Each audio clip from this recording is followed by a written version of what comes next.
Hello, friends. I'm studying the Hebrew Bible, the beginnings of it, and I want to understand about the ideas of things like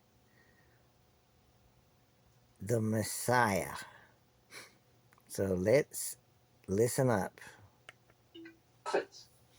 Nowhere does the Bible contain any mention of rabbis or of the rabbinic model. And so we can justifiably ask, where do rabbis come from? Who invented them? Why did they show up? When did they show up? Another example.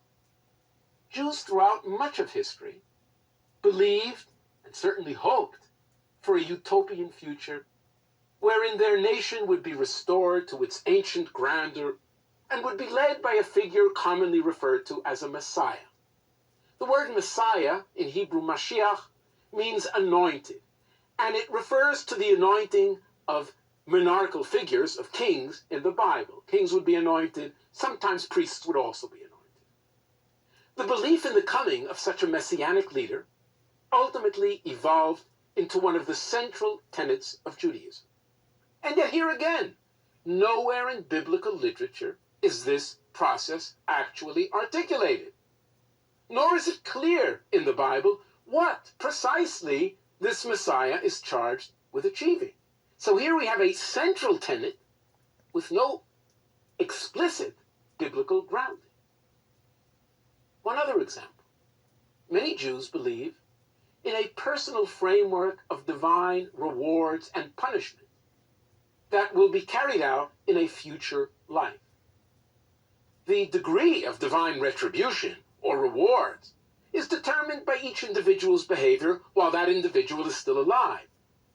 But the reward or punishment will take place, they will be realized only in a future life that presupposes the eternal preservation of that individual's soul.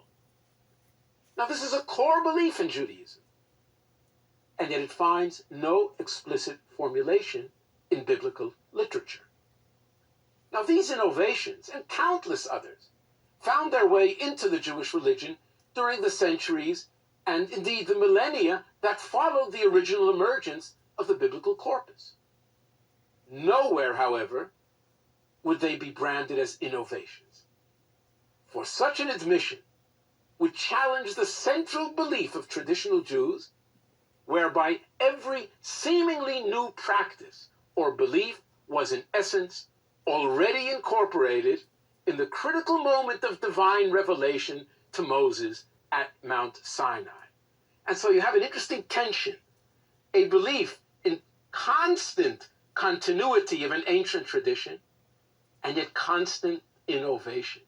What is interesting is hundreds of years after the biblical period, when we arrive at the rabbinic stage of Jewish history, which we will of course address in our lectures, the rabbis tell a beautiful story of Moses, who received the teaching of God on Mount Sinai, being granted something of a wish just before he dies to see how future generations would study this Bible that he was given on Mount Sinai.